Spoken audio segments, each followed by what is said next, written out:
자, 오늘 우리에게 주신 하나님의 말씀은 누가복음 2장 52절 그리고 골로새서 2장 6절에서부터 10절 말씀입니다. 설교 제목은 숨겨짐과 성숙, 왜 예수는 아기 예수로 오셨는가입니다. 예수는 지혜와 키가 자라가며 하나님과 사람에게 더욱 사랑스러워 가시더라. 그러므로 너희가 그리스도 예수를 주로 받았으니 그 안에서 행하되 그 안에 뿌리를 박으며 세움을 받아 교훈을 받은 대로 믿음에 굳게 서서 감사함을 넘치게 하라. 누가 철학과 헛된 속임수로 너희를 사로잡을까 주의하라. 이것은 사람의 전통과 세상의 초등학문을 따르며 그리스도를 따름이 아니니라. 자, 9절과 10절 합독합니다. 시작. 그 안에는 신성의 모든 충만이 육체로 거하시고 너희도 그 안에서 충만하여졌으니 그는 모든 통치자와 권세의 머리시라. 살아계신 하나님의 말씀입니다. 우리가 보통 성탄절을 이야기할 때 성탄절은 기쁜 성탄절이라고 이야기합니다. 기쁘다 하는 그 이유는 하나님 그 존재 자체께서 우리를 구원하기 위하여 아기의 몸으로 이 땅에 오셔서 결국 십자가를 지시고 그 보혈로 인하여서 우리의 죄를 눈과 치게 해주시고 우리에게 영생을 선물했기 때문에 그것을 받을 수 있도록 가능했던 그 사건이 바로 예수의 탄생 사건이기 때문에 우리는 보통 성탄절을 기쁜 성탄절이라고 이야기합니다. 하지만 여러분들이 동시에 알아야 할 것은 뭐냐면은 하나님이 이 땅에 오시려면은 방법은 여러 가지가 있을 수 있을 것입니다.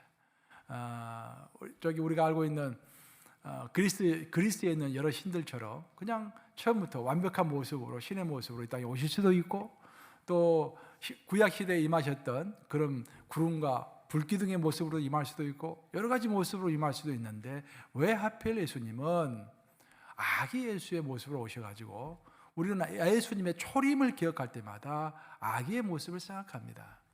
반면에 예수님은 또 한 번 이 땅에 오시는데 그것을 Second Coming of Jesus Christ, 그 재림이라고 합니다. 그 재림 때는 예수님께서 백마를 타시고 장군의 모습으로 아주 성숙한 모습으로 성장한 모습으로 오시는 것입니다. 즉 성경이 이야기하고 있는 초림과 성경이 이야기하고 있는 재림 사이에서 예수님의 모습은 상당한 차이가 있는 것입니다.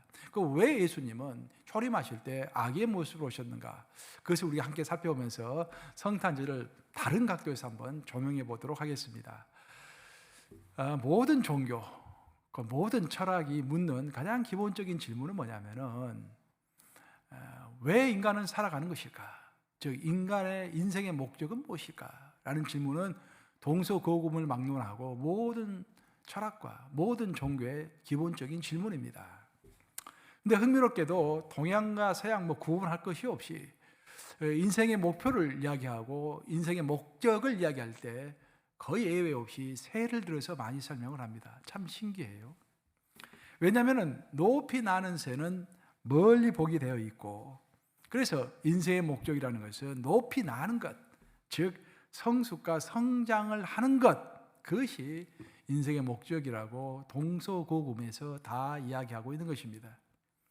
예를 들어 보면은 중국의 대표적인 사상가인 장자는 봉황을 이야기했습니다.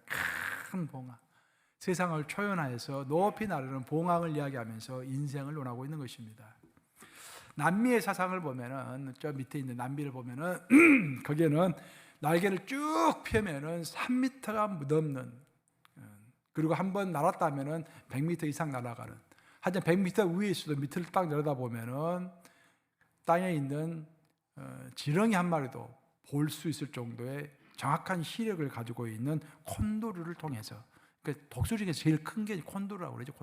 콘도르를 통해서 인생이 뭔가를 또 성숙이 뭔가를 설명하고 있습니다. 우리 기독교는 자 1절에 한번 설교했지만 갈매기 조나단이라는 갈매기 제가 설교했죠. 그 갈매기 높이 나는 갈매기를 통해서 인생이 무엇인지 왜 우리가 이 땅에서 사는 목적이 무엇인지를 결국 그 조나단이 우리에게 보여주고 있는 그 현실은 우리가 높이 날아야 한다는 거예요. 높이 날 때 초연해질 수 있다는 것입니다. 그런 것들을 이야기하죠. 제가 방금 언급한 세 종류의 새들을 살펴보면 특징이 있는데 그 특징은 모두가 다 높이 난다라는 것입니다. 높이 날면서 멀리 보면서 바로 눈앞에 있는 현실을 이겨낼 수 있는 그 초월감을 얻을 수가 있는 것입니다. 우리가 운전을 할 때도 바로 앞을 보고서 운전하면은 어떻습니까? 굉장히 불안하죠. 금방 사고가 날 것 같죠. 하여튼 눈의 시야를 좀 높여가지고 멀리 보고서 운전하면은 운전이 편안합니다. 인생도 그렇고 신앙도 그렇습니다, 여러분. 우리가 멀리 보면은 모든 것이 일순간이고 모든 것이 반드시 지나가야 할 한때로 보입니다. 하지만 멀리 보지 않고 바로 앞만 보고 살아가면은 오늘 이 현실이 너무도 고달프고 오늘 하루가 인생 전부인 것처럼 느껴지는 것입니다. 그래서 높이 날면서 초연하는 것이 그야말로 중요하다, 그런 말입니다. 제가 한번 옛날 일전에 장자를 읽고서 이런 글을 읽어본 적이 있어요. 장자가 이제 평생을 거쳐서 가장 친하게 지냈던 친구가 해자라는 친구가 있습니다. 근데 해자는 그 사상에 있어서도 어떤 지혜에 있어서도 장자와 이렇게 맞대결을 할 만한 상당히 수준 높은 사람이었습니다. 근데 그 장자는 제야에 묻혀가지고 그냥 살았던 반면에 해자는 정치적인 야망이 있어서 양나라까지 가서 양나라의 제상이 됩니다. 친구 벗이 제상이 되었다라는 소리를 듣고 장자는 친구를 만나고 싶었습니다. 그래서 여행길에 오릅니다.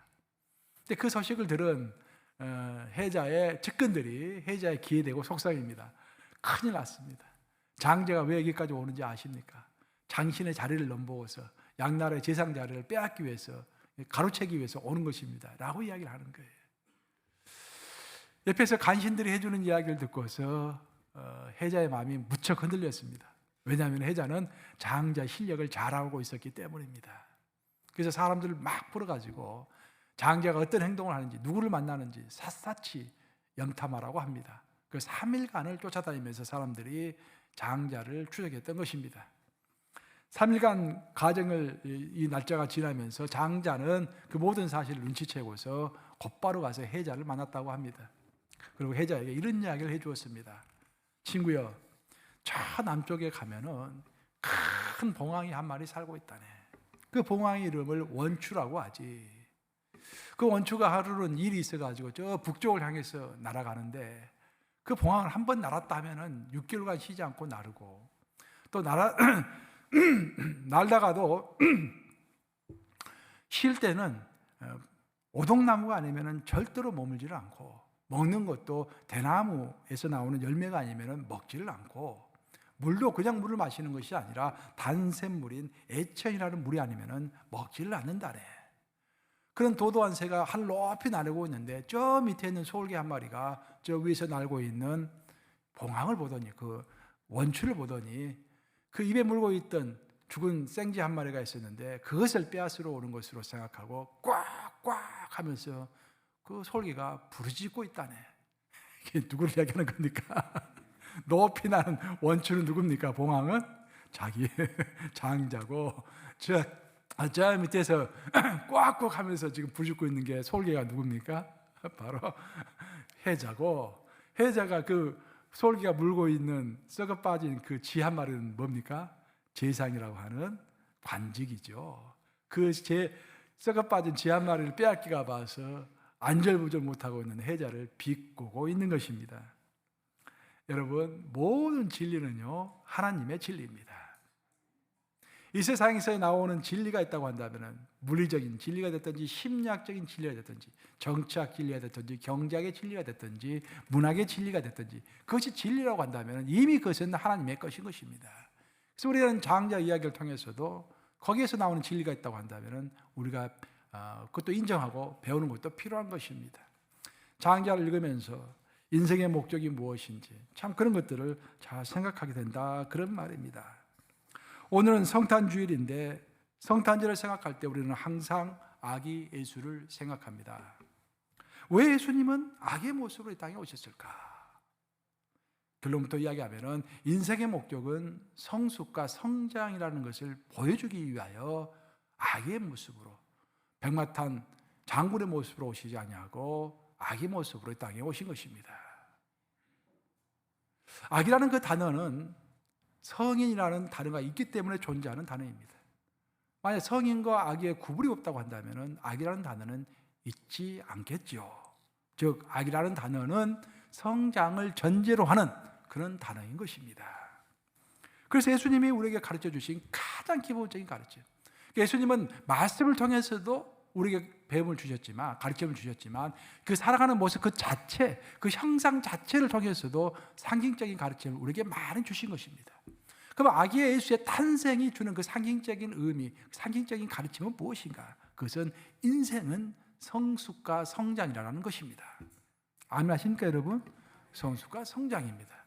우리가 성탄절에 기쁜 것도 한 면이지만 또 한편으로는 내가 예수께서 나에게 몸을 보여주신 것처럼 성장과 성숙을 나는 이루고 있는가라는 것을 반성하는 것도 성탄절에 반드시 우리가 돌아보면서 짚고 넘어가야 할 한 대목인 것입니다. 성경은 예수님께서 어떻게 성장하셨는가라는 것들을 자세하게 얘기하고 있는데 그게 오늘 본문 말씀인 누가복음 2장 52절 말씀입니다. 우리 한번 같이 읽어보겠습니다. 시작. 예수는 지혜와 키가 자라가며 하나님과 사람에게 더욱 사랑스러워 가시더라. 예수님은 초림의 모습은 아기의 모습으로 오셨기 때문에 그 모습은 반드시 성장할 수밖에 없었는데 그럼 예수님은 어떻게 성장하셨는가? 예수님은 4가지 영역에서 균형 잡힌 성장을 하셨다라는 것입니다. 우리 예수님은 첫째로 자라가면서 지혜가 자라갔다라고 합니다. 지혜, 즉 이성과 어떤 지성이 높아져갔다 그런 말이에요. 가끔씩 우리는 신앙생활을 할 때 이성을 등한시하는 경우가 있습니다. 오히려 그 반대하는 경우도 있어요. 믿음만 있으면 되지 이성이 무슨 필요가 있는가. 하지만 믿음은 이성을 포함하는 것입니다. 우리가 성경을 이성이 없고 지성이 없다면 성경을 이해할 수가 없어요. 여러분들 기본적인 지성과 이성이 없다고 한다면 내 설교를 지금 이해할 수도 없습니다. 하나님 우리에게 지성과 이성을 주신 것입니다. 우리 예수님도 마찬가지셨습니다. 태어날 때 아기 모습으로 태어나셨기 때문에 나이가 들어가면서 청년이 되고 소년이 되고 그 과정 가운데서 지성과 이성이 늘어가셨다라는 것입니다.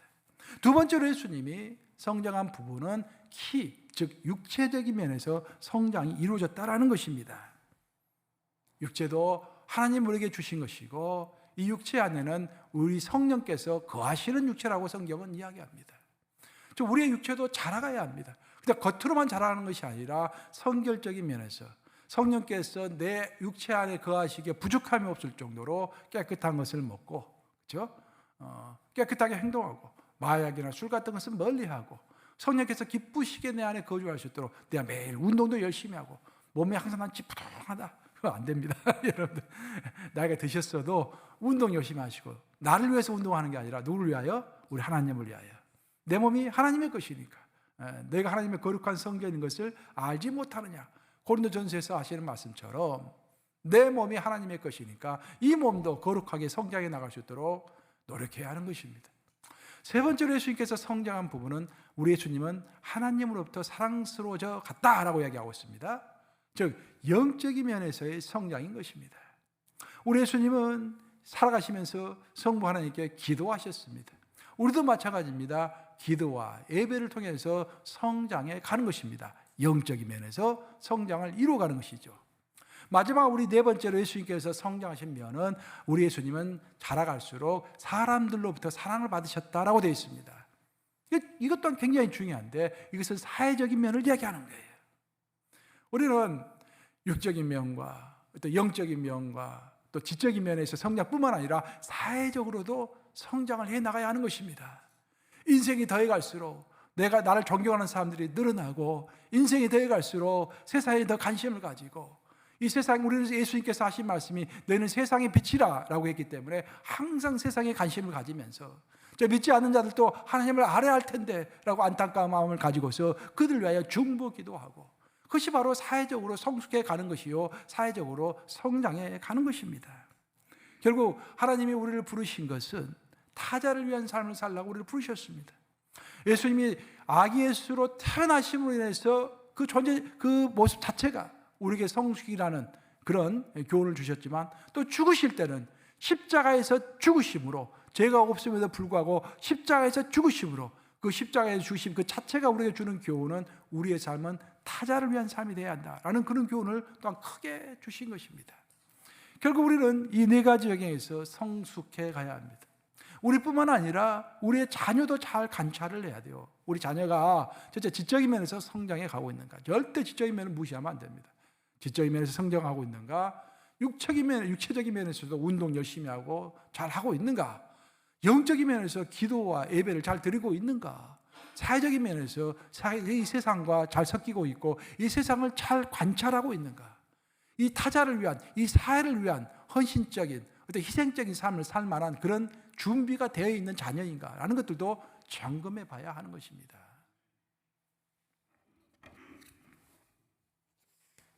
일전에 우리 모두에게 큰 웃음을 선사했던, 미국 전체에 웃음을 선사했던 그런 사건이 하나 있었죠. 여러분도 다 이제 알고 있을 건데, 이런 일이 있었어요. 부인이 몸이 아팠습니다. 근데 부인이 몸이 아파가지고 신장 2개가 작동을 잘 하지 않는 거예요. 그래서 남편이 부인을 너무 사랑해서 안타까운 마음에 내 신장 하나를 떼어서 내 아내에게 주겠습니다 라고 해가지고 신장 이식 수술을 했습니다. 그래서 남편이 자기 신장을 떼어서 아내에게 준 거예요. 대단한 거죠.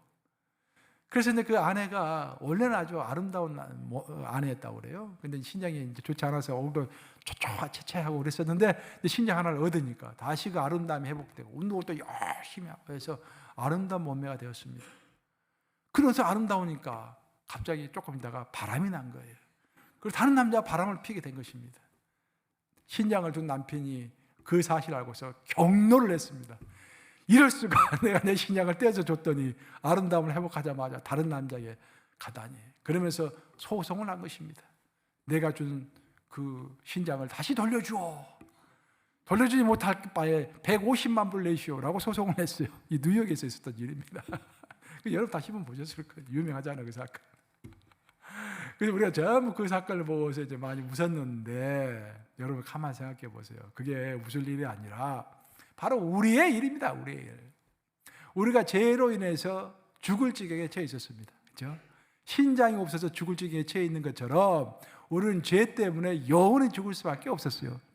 그것을 내 신랑 되시는 우리 예수님이, 우리 하나님이 안타깝게 여기시고 그 가장 그분이 사랑하시는 독생자 예수를 이 땅에 아기 예수로 보내셔서 성장하게 하시고 나이 33살에 우리의 죄를 위하여 십자가를 지게 하신 거예요. 그래서 우리 하나님의 가장 소중한 것이, 우리 하나님의 가장 소중한 것이 잃어버림으로 인해서 그 대가로서 우리는 영생을 얻게 된 것입니다.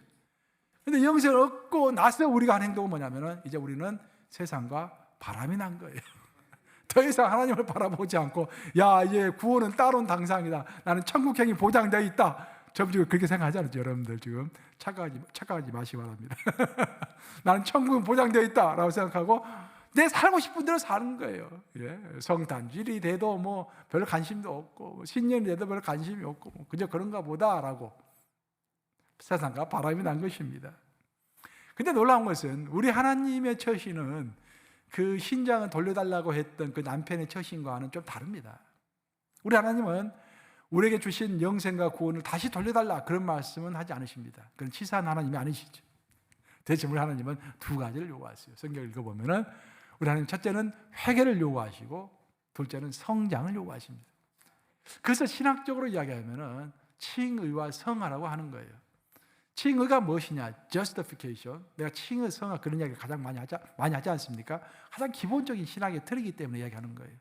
칭의라는 것은 다시 한번 설명을 드리면은 죄인인 우리가 예수님을 영접함으로 하나님 앞에서 의인이라고 칭함을 받는 것을 칭의, 의인이라 칭함을 받는다라는 의미에서 칭의라고 하는 것입니다.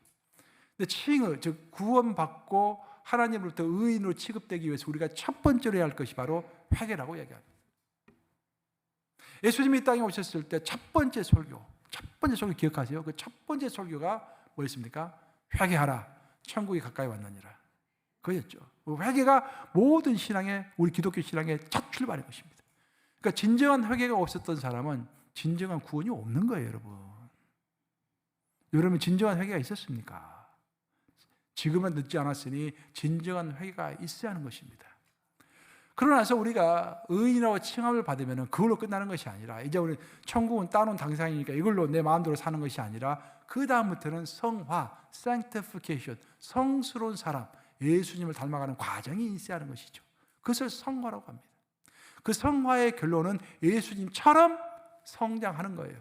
Full measure of Jesus Christ라고 성경은 이야기하잖아요. 예수님의 장성한 분량에까지 우리가 자라가는 것, 성장하는 것. 그래서 결국 성경은 우리에게 두 가지를 요구하는 거예요. 세상과 바람이 난 우리들을, 하나님은 우리를 치시는 게 아니라 우리를 사랑하시기 때문에 우리를 치시는 대신 두 가지를 점검하라고 하시는 것입니다. 너에게 진정한 회개가 있었느냐? 너가 지금 현재 성장하고 있느냐? 이 두 가지를 계속해서 되풀이해서 말씀하시는 것이에요. 회개라는 것은 일순간에 이루어질 수 있는 것입니다. 하지만 성숙이라는 것은 많은 시간을 요구하는 것입니다. 그럼 언제 우리가 성숙이 이루어지고 언제 성장이 이루어지는가?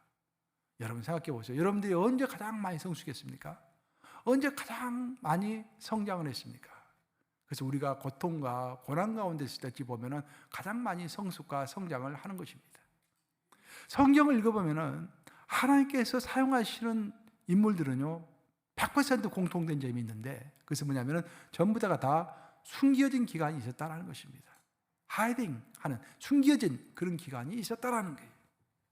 즉 세상에 드러나지 않고 어떤 장소에 하나님이 그들을 숨기셨던 것입니다.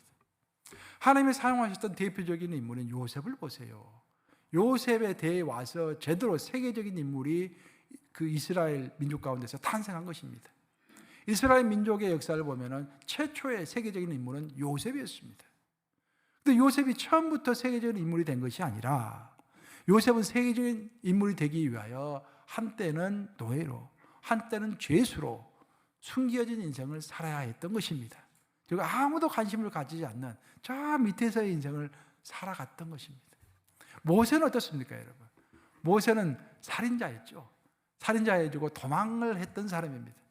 그 도망자의 인생을 40년 동안 미디안 광야에서 도망자의 삶을 살았습니다.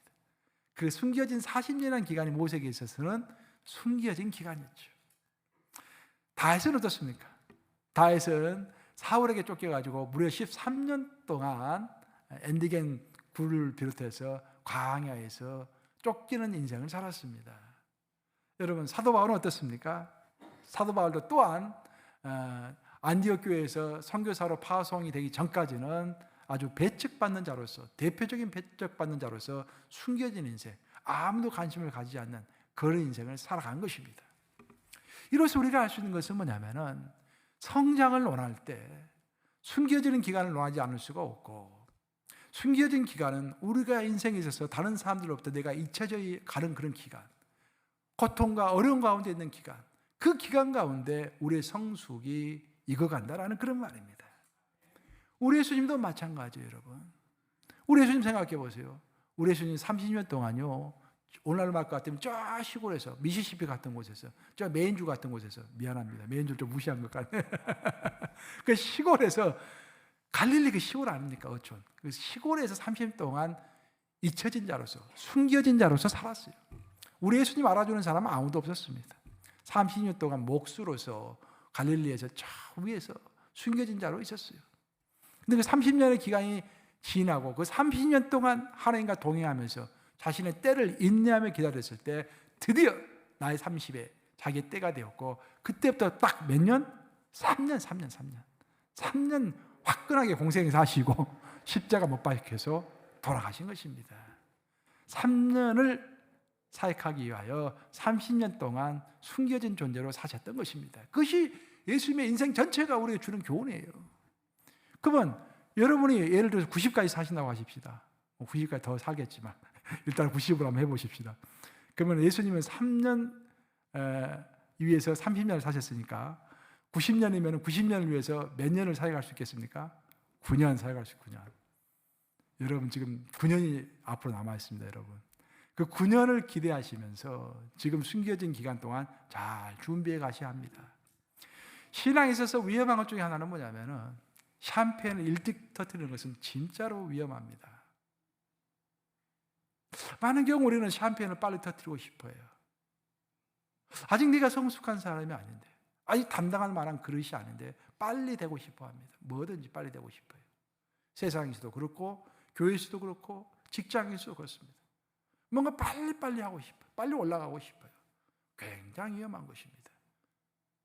그 사람의 인생에 있어서 숨겨진 기간 동안 준비한 것이 없이 높은 자리에 올라와 있다고 한다면 그것은 아무런 의미가 없는, 언제라도 무너질 수 있는 모래성 위에 쌓은 그런 집일 뿐입니다.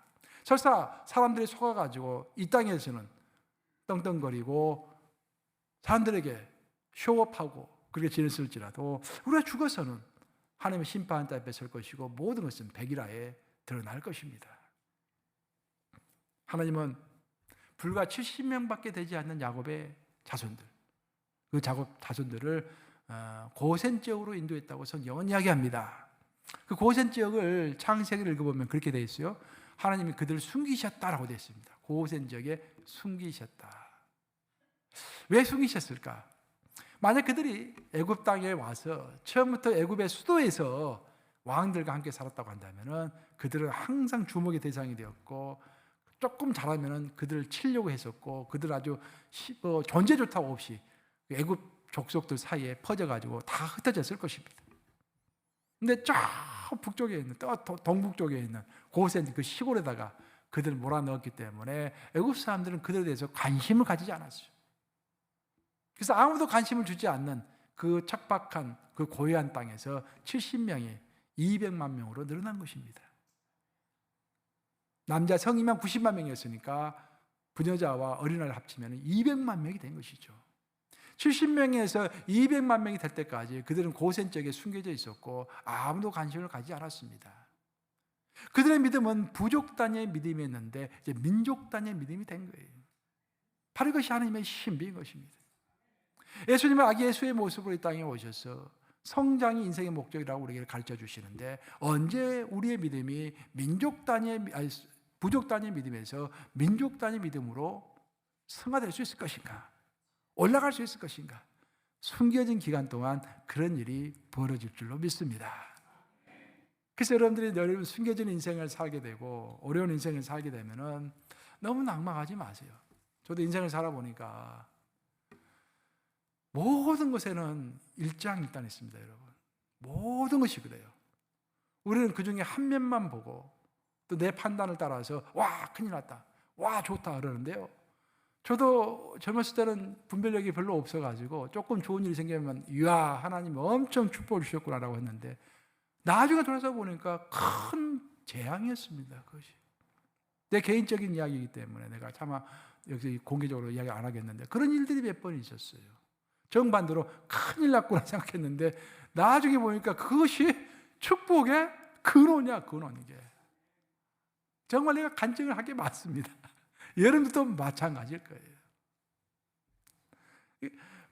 바로 우리가 어떤 숨겨진 기간 동안, 그 숨겨진 기간이라는 것은 나에게 어떤 고통이 오고 모든 사람들이 나를 버리고 특별히 그 어떤 사람도 나에게 관심을 두지 않을 때, 내가 외로울 때, 그런 때를 숨겨진 기간이라고 이야기하는 거예요.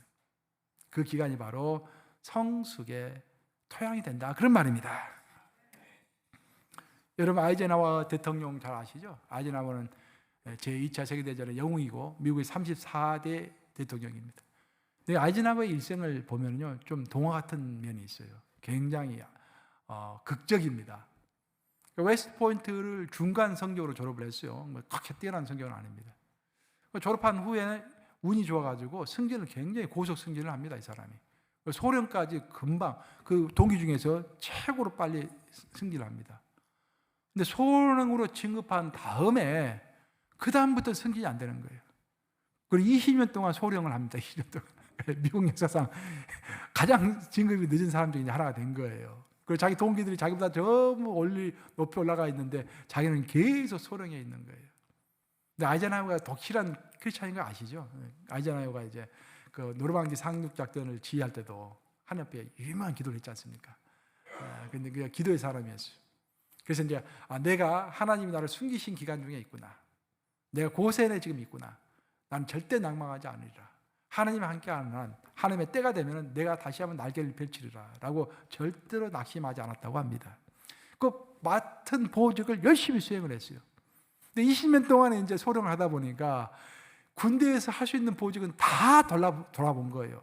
야전에 가서도 이렇게 실제로 병사도 훈련도 시켜보고 후방에 와서 행정도 하고 뭐 전략도 짜고 안 해본 것이 없이 뭐 예산도 짜보고 다 해본 거예요.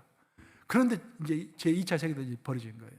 그리고 미군이 연합군들을 이제 이렇게 지휘를 해야 하는데 그 총 지지자를 물색을 해봤더니 모든 면에 두루두루 알고 있는 사람이 없는 거예요. 근데 가장 적합한 사람이 아이젠하워였다고 그럽니다. 그 당시에. 야전도 다 경험했고 후방도 경험했고 행정도 경험했고 전략도 경험했고 이런 사람이 없는 거예요. 그래서 아이젠하워를 딱 임명을 했는데 딱 3년 만에 소령에서 5성 장군으로 승진한 거 아시죠? 미국 역사상 최초입니다. 우리는 인생을 살면서 자이든 타이든 어려움 속에 지내할 때가 있습니다. 그때 바로 인생에 있어서 고전적에 거하는 숙여진 때이고 그때가 바로 나의 영적 역량이 부족 단위에서 민족 단위로 커나갈 때입니다. 우리가 물질적인 부를 잃었을 때, 우리가 건강을 잃어가고 있을 때, 내가 실직을 했을 때, 나의 명예가 추락했을 때, 바로 그때 우리는 숨겨진 고센적에 있는 것입니다. 그리고 그때가 우리의 내면이 깊게 자라갈 수 있는 그런 때입니다. 바로 그때가 미래의 열매를 위한 영양분을 보충하는 시간이죠. 신앙의 세계에서 여러분들 가장 위험한 것 중에 하나가 안정권에 들어갈 때는 신앙에 있어서는 위기입니다, 여러분. 세상에서는 안정권에 들어갈 때가 가장 안전할 때죠. 그야말로 말 그대로 안전할 때죠. 비즈니스도 정상궤도에 올라오고, 네, 건강도 정상궤도에 올라오고, 뭐 여러 가지가 준비가 다 갖춰졌을 때, 이제부터 좀 편안하게 누리면서 살 수 있겠구나라고 이야기할 때, 그것을 보통 안정권이라고 얘기하잖아요. 근데 세상에서는 안정권인데요, 하나님의 관점에서, 신앙의 관점에서는 안정권에 들어갈 때부터 위기는 시작되는 것입니다. 그건 제가 제 인생을 돌아보면서 여러분들에게 보증할 수 있는 거예요.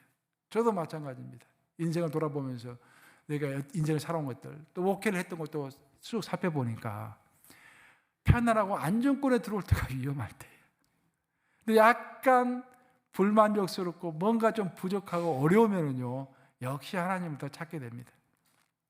저도 목회를 돌아보니까 처음 목회했을 때, 내가 목회 좀 늦게 시작했잖아요. 이제 이것저것 공부하고 늦게 시작했는데 처음에 좀 약간 어렵다가 목회 큰 어려움이 없었어요, 사실은. 하나님이 이제 인도해 주셔가지고 아주 뭐 어마어마한 큰일을 이룬 것은 아니지만 하나님의 인도로 평안하게 목회를 했는데, 평탄하게 목회를 했는데, 올해 이제 2023년이 좀 어려웠던 것 같아요. 아마 20년 역사 통틀어서 그나마 좀 상대적으로 좀 어려웠던 시기인 것 같아요. 좀 어려우니까요, 가장 기본적으로 생각을 많이 하게 됩니다. 이게 내 인생의 목적은 뭘까? 나는 지금 잘하고 있는 걸까? 나는 왜 목회를 했을까? 왜 하나님 나를 부르셨을까? 가장 기본적인 질문이잖아요. 근데 잘 나가면은 그런 질문 안 합니다. 취해가지고 잘 나가면은 그런 질문하지 않고 취해서 막 나 잘한다 하고 계속 이렇게 이야기하게 돼 있어요. 이게 뭔가가 부족하니까 자꾸 생각하게 되는 거예요. 이게 내 인생의 목적을 제대로 성취해 가고 있는 것일까? 그런 생각을 하게 되는 것입니다. 결국 우리가 안정권에 들어갔을 때가 가장 위험할 때입니다.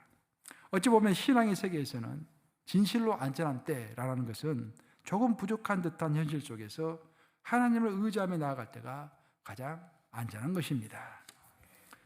현대인은 진흙 위에 금을 입힌, 즉 겉만 화려하고 내면이 단단하지 못한 그런 인생을 살아갑니다. 현대인들을 보면은 그 누구 하나 뭐 멋있지 않은 사람이 없어요. 다 개성 있고 다 멋있습니다. 다 번지르합니다. 근데 그 내면은 진흙과도 같아요. 언제든지 무너 넘어질 수 있는 그런 상태에서 살아갑니다. 우리 크리스천들은 겉으로 보면은 초라하게 보일 수도 있고 수수하게 보일 수도 있고 진흙으로 만들어진 존재예요. 우리가 보면은 겉으로 보면은, 하여튼 내면에는 반짝반짝 빛나는 금덩어리가 있는 것입니다. 우리의 내면은 금인 거예요. 그래서 시련이 와도 넘어지질 않는 것입니다. 그것이 성숙한 사람의 특징인 것입니다. 한마디로 이야기하면은 내면이 금 같은 사람, 내면이 무거운 사람, 내면이 금처럼 묵직한 사람, 그 사람이 바로 성숙한 사람, 성경에서 말하는 성장의 정의인 것입니다. 제가 가족과 함께 미국에 와서 살기 시작했을 때 맨 먼저 알게 된 사실 중에 하나는 우리 집 주변에 아름다운 공원들이 너무도 많다라는 거예요. 와서 봤더니 와, 공원이 하나만 있는 게 아니라 몇 개가 있어요. 다 아름다워. 미국에 처음 와서 보니까 깜짝 놀랐습니다. 테니스 코트도 마을마다 다 있고요, 막 이렇게. 더 놀란 것은 또 뭐냐면 한국 같은 경우에는 아름다운 공원이 하나만 있으면 사람들이 너무 바글바글해가지고 그 아름다움을 느낄 여유가 없는데, 여기서는 그렇게 아름다워도 사람이 한 사람도 없는 거야. 나밖에 없는 거야, 이게. 그래서 내가 느낀 게 뭐냐면은, 이 자연은 이 소유하는 자의 것이 아니라, 뭐 돈을 주고 산 사람의 것이 아니라, 내가 사지 않았다고 할지라도 내가 이 자연을 누린다고 한다면은 이것이 바로 이 자연은 나의 것이다. 자연은 소유하는 것이 중요한 것이 아니라 누리는 것이 중요한 것이구나 라는 것을 내가 생각하게 된 거예요. 여러분들 나이 드셔가지고 한국 간다라는 말도 많이 하시고 뭐 저는 한국에 가는 관심이 많잖아요. 근데 미국서 한국을 보면은 좋게 보이죠. 근데 한국서 한 1년 살아보면 생각이 많이 바뀌실 것 같아요. 내 생각에는. 미국 같은 자연이 어디 있습니까? 미국 같은 자유가 어디 있습니까? 뭐 더 이상 길게 말을 하지 않겠는데, 미국만이 줄 수 있는 너무도 좋은 것들이 많이 있는 것입니다. 바로 이곳에 하나님은 우리를 두셨어요. 이 아름다운 미국에 우리를 숨기신 것입니다. 지금 우리는 숨겨진 기간을 지나가고 있습니다. 이 아름다운 곳에서 나의 마음을 하나님의 마음과 점점 맞추어 갑니다. 그리고 하나님의 나라를 위해서 내가 뭔가를 해야겠다라고 집중하여 결심하고 행동합니다. 그러면서 나의 인생이 에녹과도 같이 하나님이 기뻐하시는 인생으로 변화가 되어 가는 것입니다. 아시다시피 에녹이 뭐 특별한 거 한 것도 없습니다. 위대한 업적을 성취한 것도 없습니다. 단지 하나님과 교제했다고 되어 있습니다. 동행했다고 되어 있습니다. 근데 하나님은 에녹을 너무 사랑하셔가지고 그를 하늘로 데려가신 것입니다.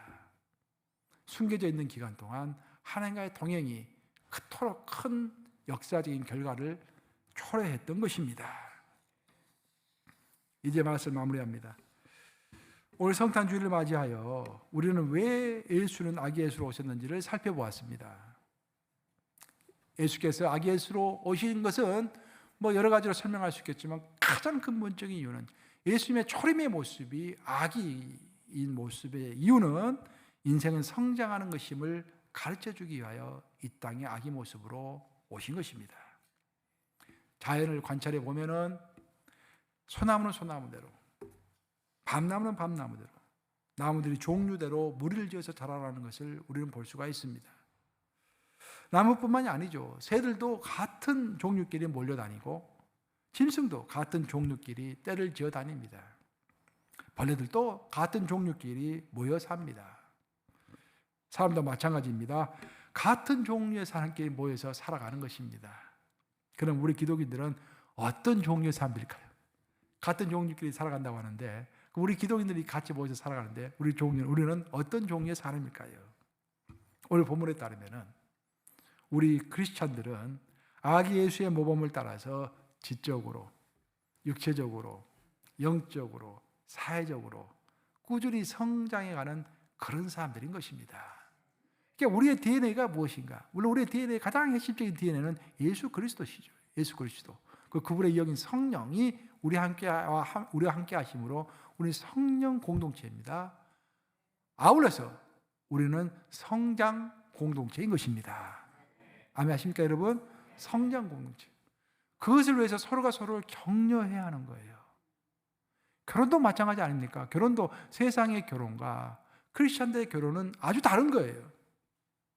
우리 크리스찬의 결혼의 의미는 뭐냐면은 내 배우자가 어떻게 하면은 예수님과 좀 더 가까이 갈 수 있을까 해서 내 남편이, 내 아내가 예수님과 좀 더 가까이 갈 수 있도록 도와주는 것이 결혼의 목적인 것입니다.